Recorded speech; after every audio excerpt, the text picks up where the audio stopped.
I live in a hunting town so small that I swear I've been in Discord servers with more people. I can't afford to move even if I sold the home that I grew up in. At least I have a stable internet connection. I earn my living by being a freelance video editor. I sometimes did thumbnails or podcast editing. If you come across one of those life hack videos with recycled clips of the worst crafts ever, it's possible that I edited it or a similar video. Sorry about that. I went to bed late one night crunching to finish work. I woke up to the sound of glass breaking and a car taking off. I ran downstairs to see the damage. A rock had been tossed through the front window and thankfully it only broke a single panel. I charged outside, trying to see if the car was still there, but it was too late. It had already turned into the long road and it was hidden behind the trees that lined my driveway. I lived too far from a neighbor to witness the incident. Besides the rock, they also tossed a few dead squirrels onto my porch. Great, just the way that I wanted to wake up. I grabbed gloves and a trash bag to clean up. I buried the dead animals after sweeping up the glass. I didn't have anything to cover the windows, so I washed my hands and I got my keys to drive into town. I could have reported this to the sheriff, but I had no faith in the local police. Unless a person was caught red-handed, they never arrested anyone. I already knew who the culprit could be. For most of my life, two men have pestered my family. When I was 6, I played in the woods very often with my best friend. One day we saw dark storm clouds rolling in and decided to walk back home. I heard a sound that I thought to be thunder. I turned to my friend just in time to see his body fall to the ground, his face gone. To my horror, he had been shot with a hunting rifle. Something meant to take down a bear hit him, leaving the poor kid no chance. I ran down the path, trying to get help, and I saw the back of a person that I recognized. Harry Fisher, just down the hiking trail. He didn't turn or come to see what was wrong when I screamed for help. He just kept on going and disappeared into the woods. I knew that it was him from his stupid bucket hat with a bright orange fishing lure hanging from the brim. I didn't even know if his last name was Fisher, or if the people just started to call him that because he was always fishing. I told the sheriff what had happened and Harry denied being in the woods. They said that I was in shock from seeing my best friend get shot and I got confused. I know I didn't imagine the man and I was distraught trying to figure out why he would lie about such a thing. Being a child, the answer didn't come right away. Harry refused the fact that he was in the woods because either he shot my friend by accident while out hunting, or he knew who did. Since then, I've kept my eyes on him and his friend, Hank Smith, believing if Harry didn't fire the killing bullet, then Hank did. If they did anything even slightly illegal, I reported it to the sheriff, which rightfully pissed them off. Any out-of-season hunting or trespassing cost them a fine.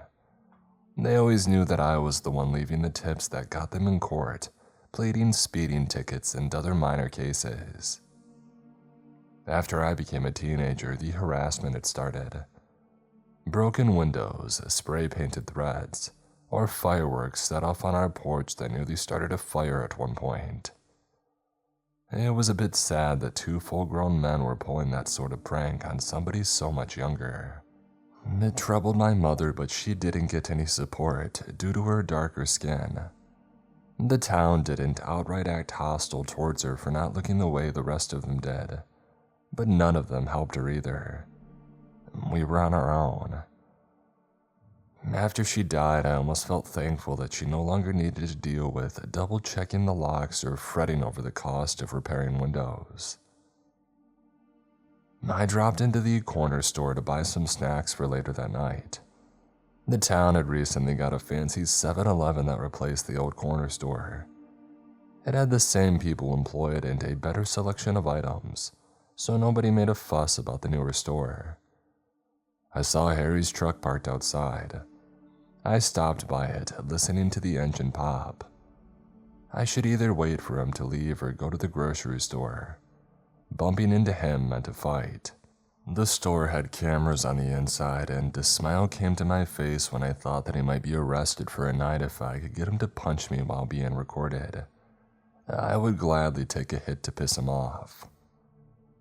There weren't many people inside. The clerk straightened up, seeing me walk inside, knowing that both Harry and Hank were in the back getting drinks. He knew about our past and waited for something to happen. I didn't even say anything to them. I stood by the chip display, debating on which kind that I wanted. When I picked up a bag, it was yanked from my hand. "I'm feeling some Cool Ranch chips. You don't mind me buying these, do you?" Hank said, showing off his tobacco-stained teeth. He hated Cool Ranch. I knew it, and I grabbed those chips on purpose. I spotted some gray fur on his jacket that matched the dead animals that I buried a short while beforehand. "Go right ahead. They would go well with all the squirrels you've been hunting. Did you keep some for the stew or give away all of them?" I asked, my voice clearly implying what I meant. "You know what, boy? I think it's about time you move out of this town. Nobody wants you," Harry added in, the lure on his stupid hat moving when he spoke.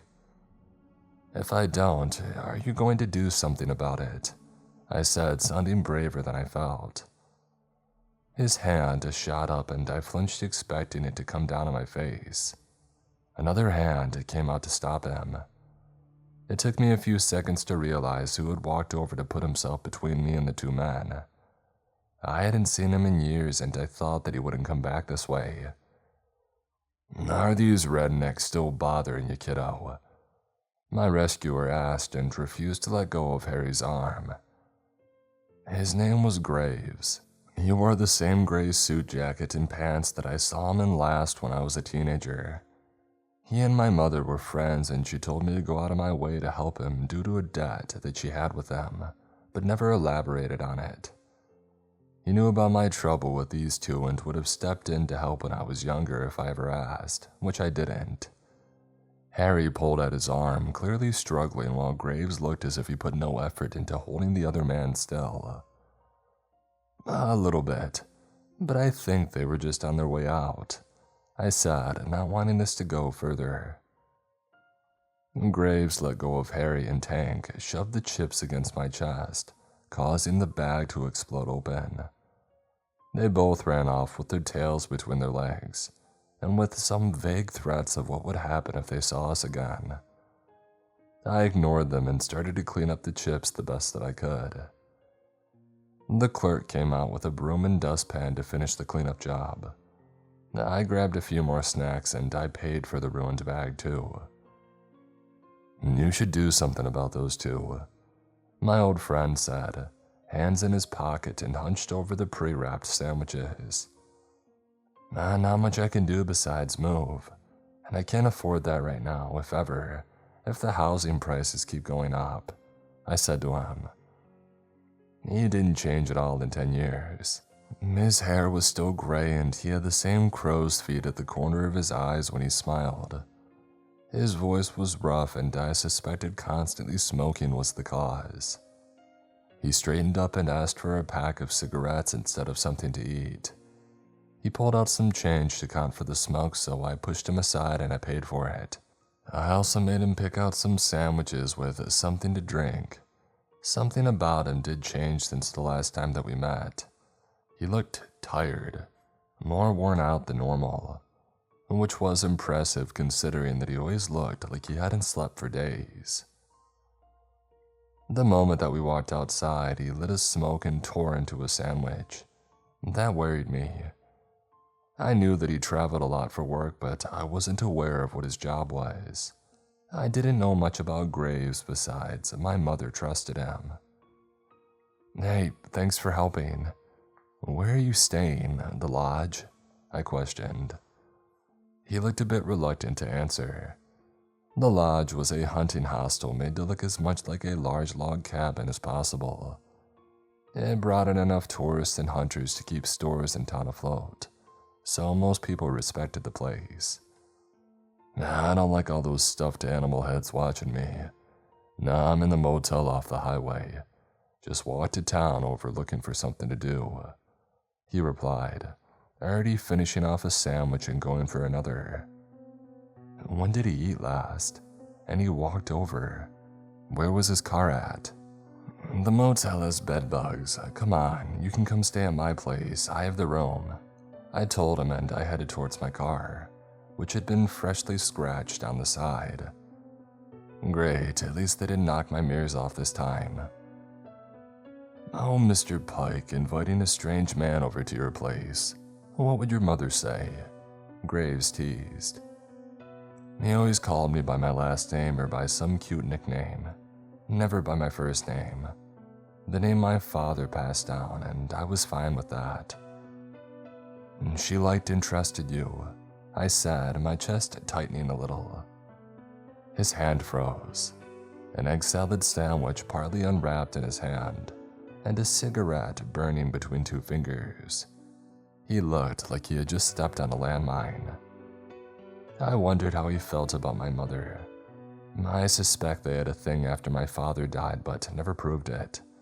I think at the very least he liked her. Trusted? He asked slowly, putting it together.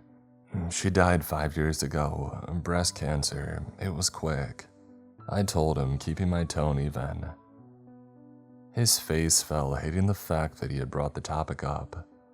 He had been gone for so long that I didn't blame him for not knowing, and I almost regretted saying it. I could have pretended that she was still around for the time that he stayed here. For 5 years after she died, somebody kept her alive in their mind. God, kiddo, sorry. It's fine. Now come on, I'll make you a real meal. He silently followed, getting into the passenger seat, rolling down the window to let the smoke out. I didn't tell him to put out a cigarette or to stop him from changing the radio channel. We may have been away from each other for years, but it didn't feel like it. Having him around felt natural, as if he never left. I didn't have much to cook, so I made a slap-together meatloaf. I gave my guest a new set of clothes so that I could take his suit jacket and pants to the dry cleaners while our dinner cooked. He protested, but they needed to be cleaned.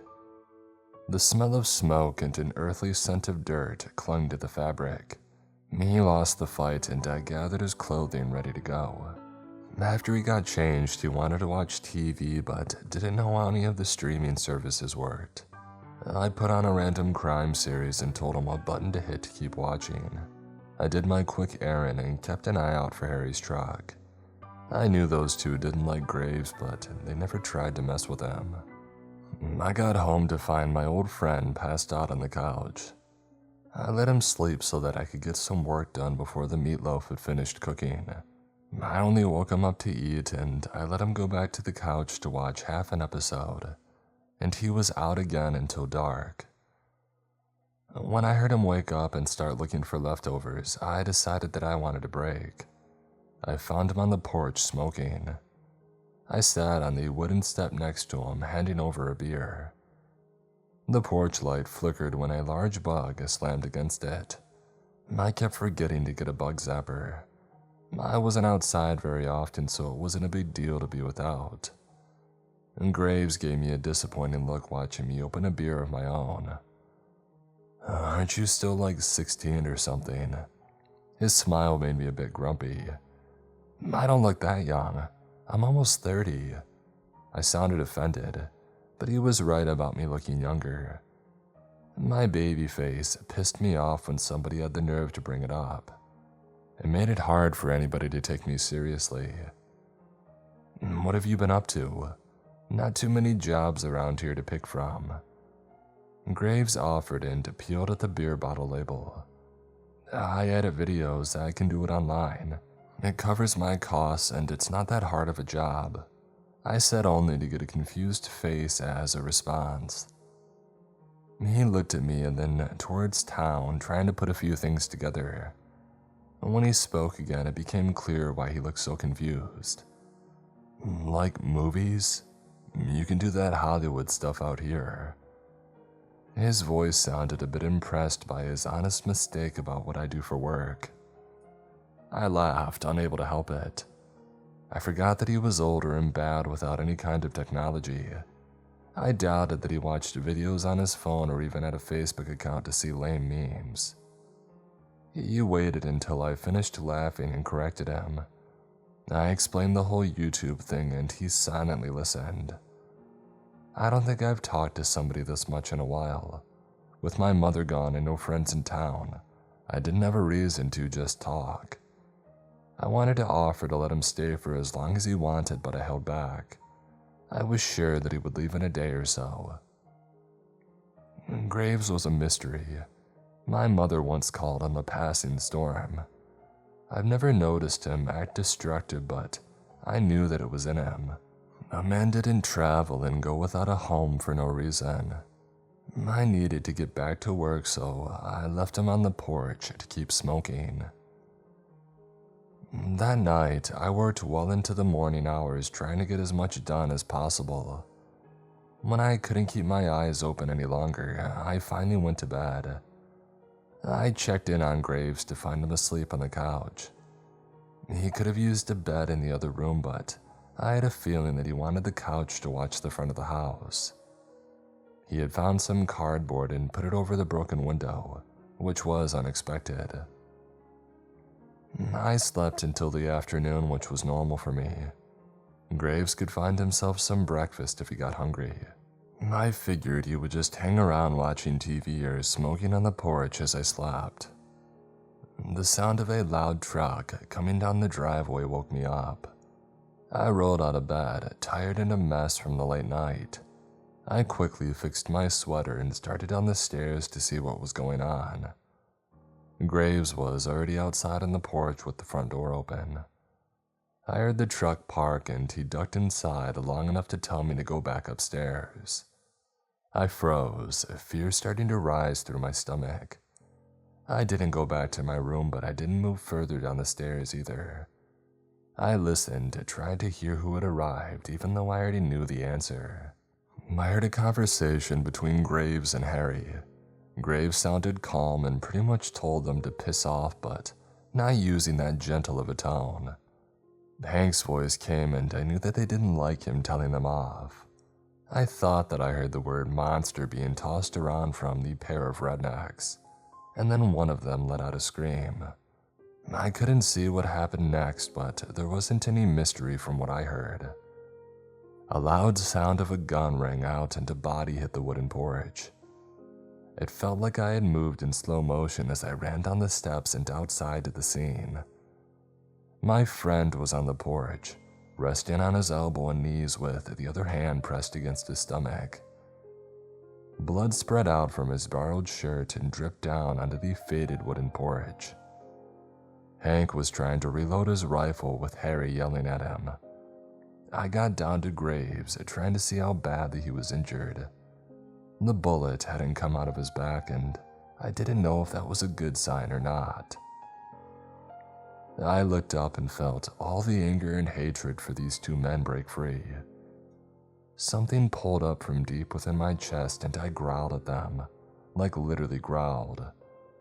My face turned into an expression that I had never made before and my body felt red hot. I didn't think that I could sound like that. They both looked like they were about to piss themselves. Hank dropped his rifle and Harry nearly left him behind. They thankfully got back into the truck and bolted down the driveway. All the heat faded and I suddenly felt exhausted as if I had just ran 10 miles. I shook it off to try and help my good friend. Graves fell to the porch, his body weak and blood flowing. God, there was so much blood from such a small wound. Where the heck did they get a blessed bullet from? His voice was weak, almost like a whisper, and the question was mostly to himself. I didn't know what he was talking about. I took his hand, trying to remove it so that I could see the bullet wound. I'll call for help, hang on, okay? I said, the words shaking. I went to stand up and Graves kept a grip on my hand, making it impossible to move. His face pale and damp with sweat, he shook his head. He fixed an intense gaze on my face, and a white glint of light came from his eyes that froze my blood. No, none of that. You need to do it. His voice was still weak, but his teeth sharp and eyes glowed that odd white light. At that moment, I knew that he wasn't human. Calling the police or getting him to the hospital was the worst thing that I could do. I accepted that fact quickly, considering the situation. His strength left him and he fell back to the porch, out cold and still bleeding. I wasted no time hooking my arms under him and dragging him into the house. He was thin, but dang, he was heavy. The thought dead weight came to mind, but I dismissed it. I had a bathroom with an ugly green tub on the first floor of the house that I didn't bother upgrading. I got him into the tub by awkwardly lifting his legs in and then the rest of his body. Graves didn't wake up from being manhandled. I couldn't get his sweater off, so I ran into the kitchen for some scissors. I also grabbed a pair of pliers, the tool feeling heavy in my hands. I quickly came back to cut open the sweater and turn the shower on. The lukewarm water washed away the blood almost as fast as it came. Graves stirred slightly but didn't wake up, his face losing color by the second. I know it's a very bad idea to dig around in a wound to get a bullet out. If this was a normal person, the best idea was to get them to the hospital as soon as possible. But Graves wasn't normal. My stomach knotted up. My hands shook and I needed to focus or else I would do more damage. My friend's face started to look awful. It was as if he started to slowly turn into a mummified corpse. Eyes and cheeks sinking in and lips becoming thin. If I didn't get the bullet shards out, I would have a dead man in my bathtub. I thought it took hours to get all the pieces out. It only took 45 minutes. Every time that I removed a single piece of silver from his stomach, his face got better. I knew I got the last piece because he took a deep breath and coughed like he just came back to life. Maybe he did. For a few more minutes, I let him recover and wake up a little. The wound in his stomach healed a little, showing just how unhuman he was. I helped him out of the tub and started to dry his face with a towel. He protested, saying that he was fine enough to dry himself off and get himself into a new shirt. I found another sweater and a pair of sweatpants that would fit him. He gained enough strength back to kick me out of the bathroom to dress. Graves came back out, uneven on his feet. I put his arm over my shoulder and half carried him to the spare room. His gray eyes were hazy and his body weak. You should leave. Just pack up and go. Graves wheezed out when I got him to bed. When you're better, we'll leave together, I lied. Wake me up in an hour. I let him fall asleep. I refused to just run and let Harry and Hank get away with hurting someone that I cared about again. I wasn't a child anymore. I wanted to kill them. I felt like that for a long time. My best friend's smile was so bright, and they took that away from the world and had some long overdue payback for it. I bought a simple handgun for protection. Just in case, I kept it locked up since buying it. I made sure that it was loaded and put my plan into motion. I called the sheriff saying that I was going to finally take care of my Harry and Hank problem. I told him where to meet me in the woods and hung up. I then called Harry and told him where I wanted to meet him, giving him a time a few minutes before the sheriff would arrive. I also threatened to come to his house and take care of things if he didn't arrive on time. He lived with his mother and I assumed he didn't want me snapping and hurting her. If Harry was going to be there, then Hank would be as well. They were going to shoot me that day, but for some reason got scared and ran off before they could. I wanted them to pick a fight with me. It gave me a reason to either fight back or have the sheriff arrest them for assault. It all depended on what they did or if everyone arrived on time. My gun was only to buy time until they got arrested, or as a last resort. I checked in on Graves one last time and headed out wondering when I would see him again.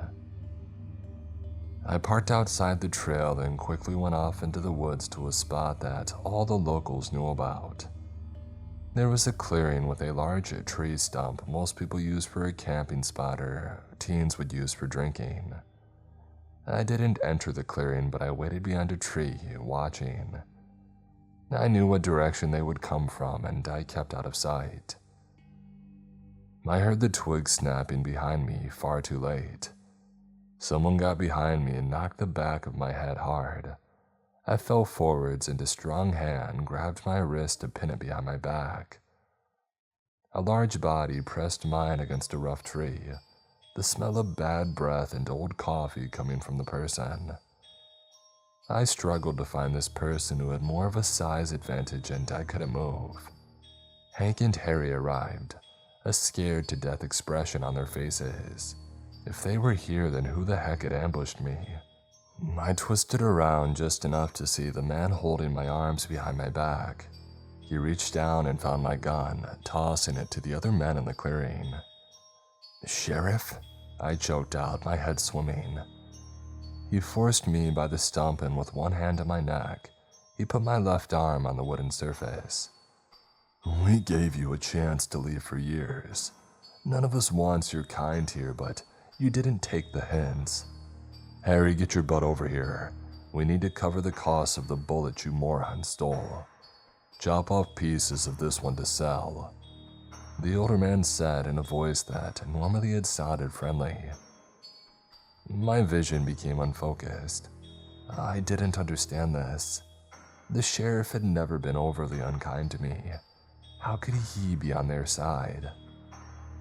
I shook my head thinking that this was all just a nightmare. I hated myself as much as the sheriff at that moment. It was clear that he had been covering for those two all these years and I had just never seen it. Harry whimpered, a knife in hand. I refused to let him do anything to me. I struggled to get free and Hank needed to come over to keep me pinned down. With a great deal of effort, they kept my arm still enough for Harry to press the blade of the knife against my left thumb, ready to slice it off. I stopped, my heart beating, and I've never been more afraid in my entire life. My entire focus was on the light the knife gave off and nothing else. But then an odd feeling of heat came from my stomach. I felt it rise to my face and the growl came. I saw red and with a strength that I didn't know I had, I tossed the two men off my back. As quickly as the anger came, it faded, leaving me feeling dizzy and swaying on my feet.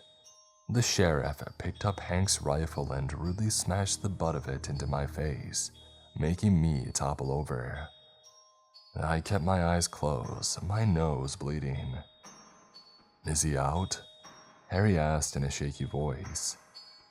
One of them walked over and picked up my arm. I let it fall limp to my face, forcing myself not to flinch when it came down. "Yeah, he's out. We should get him too." But the sheriff got cut off by a loud sound of a large person or an animal coming crashing into the clearing. My wrist opening my eyes just enough to see. My heart sank when I saw who had arrived. Graves had charged over, knocking over the sheriff, but that had used up most of his energy. His face was pale and he barely stayed on his feet, facing the three men between them and myself. Harry and Hank screamed like little girls and darted away. The sheriff got up, shouting at them to stay still. "He can't do anything unless he's ordered and paid to do so. Since you're both still breathing, that means that no one has given him a job. He's harmless, just shoot him," the older man shouted at his two useless friends. A weird feeling came over me. It was like I already knew all of that but forced myself to forget it. My friend put all of his effort into staying on his feet. He did look harmless. He glanced over to see if I was dead or not, worry on his pale face. I opened my eyes, but I didn't sit up. My face hurt like crazy and I was scared to death. Graves started to shake his head, not wanting me to go through with what I was about to say. "Take care of all three of them," I told him. An expression of regret came over his face. He didn't want to burden me with the deaths of 3 people. He could have offered his services at any time, but he refused to bring it up. He never spoke of his job or how often he hurt others, wanting me to be blissfully unaware of who I let into my house. I understood all of this and yet asked him the one thing that he never wanted from me. I already fed him and that counted as a payment. Bullets started to fly as the 3 men understood what kind of trouble they were now in. Graves was faster. He used his body as a shield to protect me. Us being in that position felt familiar. A memory came back from the back of my mind. I had gotten lost in the woods when I was younger. My father and Graves both came to find me. And then why did Graves need to protect me all those years ago? The men needed to reload and my protector broke off. His form no longer restrained from whatever rules he had been burdened with. His face changed with countless shapes coming from it. So many animal heads of different stages of decomposition came down on Harry first. His high-pitched scream turned into a garbled mess. All those animals baring teeth to rip him apart. The other 2 men fled into the forest, and I sat watching Graves eat, seeing a part of what he had kept hidden. White lights came from the eyes of the dead animals. I looked around and noticed so many more of those white lights watching from the woods. The sun starting to set, making it hard to make out what kind of rotting animals those lights belonged to. A smell of death came between the choking scent of blood. Even though I knew that Graves was on my side, I still felt terrified by what was in those woods. I stayed to watch his face finally return to a human one, but he didn't stop eating. On his hands and knees, he buried his entire head inside the hollowed-out ribcage that belonged to a man that tormented me for most of my life. He jerked back, dragging along a piece of flesh, and ate it down. His face dripped with blood and his breathing came out fast. I stood up, rubbing my bloody nose with the back of my hand. The sound attracted his attention. His eyes were on mine with that white light shining for a second. His senses returned to him when I stopped in front of him. I nearly got sick seeing the remains of Harry and knowing Graves was the one who did all of this. Under all that blood, he almost looked sorry over how things had turned out. I reached out a hand and he carefully rested a stained cheek in my palm, feeling the warmth of living flesh against his cold skin. "I never wanted to burden you with this, kiddo," Graves admitted in a low voice. I knew that. I've always known that. Using him to take care of my problems was the first step to losing my humanity. And my mother never wanted that for me. And Graves never wanted me to sink to his level either. I got down on my knees to wrap my arms around his neck. The blood on his clothing soaked into my own. Being a very lonely person, he wrapped his arms around me, wishing that we had never gotten into this situation. Faintly, I wondered what my life would have been like if he had stayed with my mother. He left us thinking someone like him shouldn't stain our family with the blood on his hands. "Make sure you can't hurt anyone else," I whispered and felt his head nod. His form changed in my arms and moved away.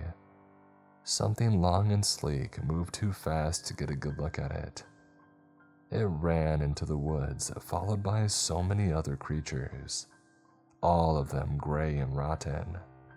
Their bodies moved in unnatural ways, and their shining eyes looked for the other two targets. I wasn't going to leave him alone. I followed behind, ready to see this until the end. I ran through the woods, night falling around the trees, the lights of the eyes showing me the way. The blood on my clothing turned cold and stuck my sweater to my skin. I still ran and only stopped when I heard a scream off in the distance. It was Hank finally getting caught. Only a few smaller of the undead creatures stayed nearby. The rest of the horde fell teeth first on the hunted man. Another sound came, making me jump. A gun went off. I looked around to see the sheriff, rifle in hand and a weird symbol painted on his forehead. A warmth came from my stomach. Looking down, I saw my blood-stained sweater get darker in a small area. I pressed my hand against my stomach, feeling an odd pressure, and then my legs gave out. The smaller animals made screeching sounds. They charged at the sheriff, but they were shot down. In the distance, I heard the mangled cry of different creatures. I knew it was Graves screaming because I had been shot. He started back in our direction, but it was too late.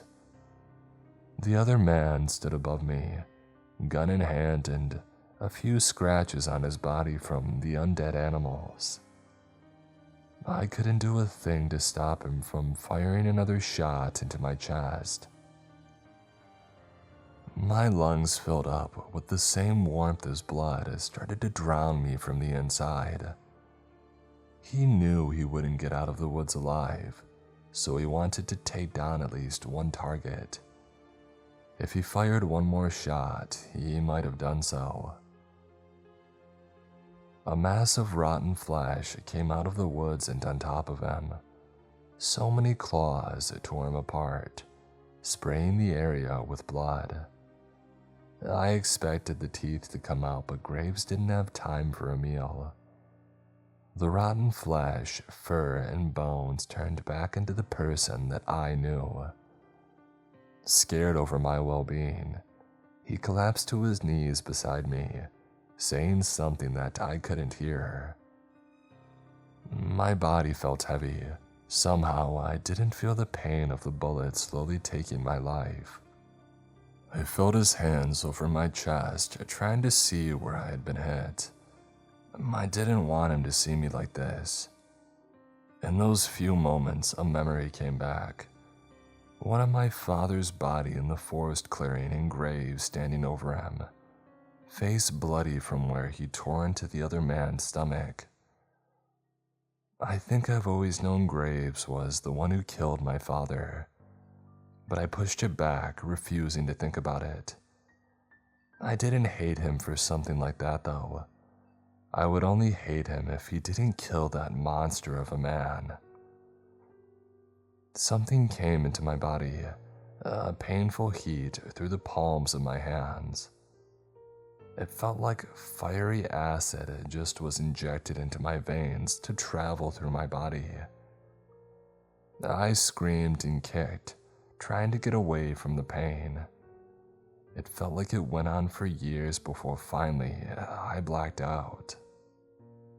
I thought that I had died. I got shot twice, so I really should have. I woke up, weak and unable to move. Graves had placed me on his back as he rushed through the woods. He adjusted my legs and I gripped his neck tighter to show that I was awake. He slowed down a little to make the trip less jarring. "I'm going to get you to a doctor. I need to use a door, but I can't make one out in the woods," he said as if the last part made any sense at all. "I got shot," I replied, my voice hoarse. "I'm sorry. Those 3 were monster hunters. The sheriff avoided my sight and you got hurt because of it. You never should have gone through any of this." He refused to look at me when he spoke. He felt guilty that I had gotten hurt and that I even asked for his help in the first place. "I'm not dead, is that because I'm not human?" I asked, finally asking something that my mother wanted to keep hidden. He paused, breathing hard, unsure of how to answer my question. "Your mother was human. Your father was something else. I'm not even certain of what he was. Those 3 were scared to death of him and never really tried to kill you because they feared that parts of your father had gotten passed down. Well, that wasn't the case. You need to understand that. You're nothing like him. You're alive because I healed you with some magic from the forest. But you are literally not out of the woods, and I need to bring you to be treated." I nodded and held him tighter, a weird lump forming in my throat. I kept thinking about my friend when I was 6. Those men killed him because he was the same as me. Someone with a monster for a parent. His mother and father had died in a house fire shortly after he was shot in the woods. I imagine that it wasn't an accident.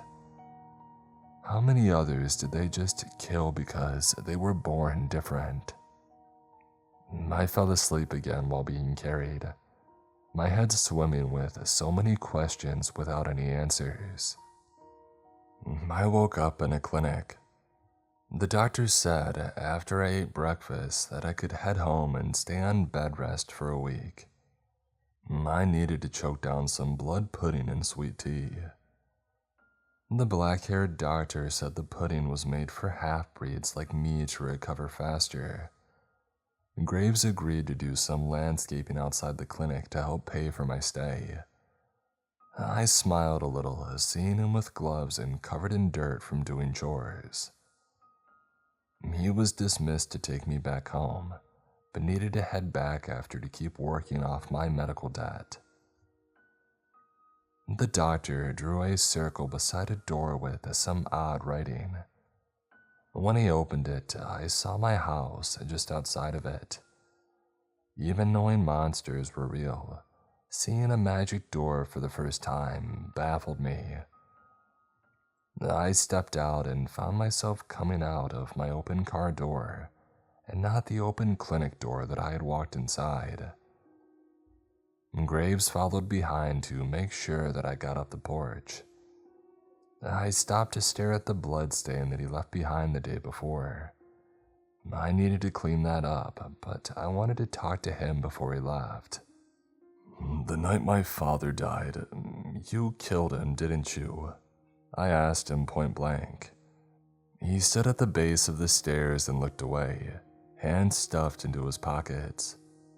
"Well, I hoped you'd forgot all about that," he admitted. "I wasn't lost in the woods, he snapped. I lured him out there to try and save my mother. He was going to kill one of us, and I decided that I wanted it to be me." I only had a handful of memories left of that night. I heard my mother screaming and saw my father turning into something else. His body was a beast instead of the man who had raised me. He always had anger issues, but I never thought that he would threaten to kill either of us. My mother covered up these small bruises and pretended as if nothing had happened. She loved him, I knew that. She always loved that man. She could have left him sooner, but I started, tears about to take over. "Kiddo, you don't need to think about stuff like this," Graves said, and it pissed me off. "Don't treat me like a child." I snapped at him. After everything, I wanted to face the truth. He took my anger and a little smirk came over his face. "You'll always be a kid to me," he said, the smile making wrinkles appear at the corner of his eyes. I relaxed and lowered my head. I rubbed my eyes with the palm of my hands. I still needed to confirm something, and he was the only one still alive that knew the answers. "My mother said to always treat you well because she owed you something. If you killed my father, it makes me think that she was the one who asked you to do it. But that wasn't the case, was it? She loved him. She had so many chances to leave. She had risked both of our lives for that love. I was the one who had asked you for help, wasn't I?"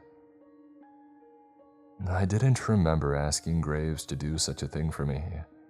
I wanted him to save my mother even if she loved her husband more than her child. And what did I pay him to do a job like that? I was a child. I didn't have anything of my own. The other man nodded grimly, confirming my theory. That was one of the reasons why he left and refused to stay for very long. He felt as if it was his fault he put a child through seeing their dead father. And now that he came back for a day, 3 people were dead. I could never blame him, but I've learned people can't accept forgiveness from others if they can't forgive themselves. "What did I pay you back then? A cool rock?" I asked, wondering about one of the last questions that I had. He shuffled his foot around, almost embarrassed. Looking around, he checked to see if anyone would be listening. Of course, no one else was around. Heck, I could keep the blood on my porch for a year without anybody seeing it. "I made you promise me that I could tell you something when you got older without laughing when you heard it," he admitted, making me even more confused. I didn't have the faintest idea of what he was talking about. I watched him straighten up, one of the rare times that I've seen him not slouched over. His face looked more human than it had ever been before. "I love you, kiddo."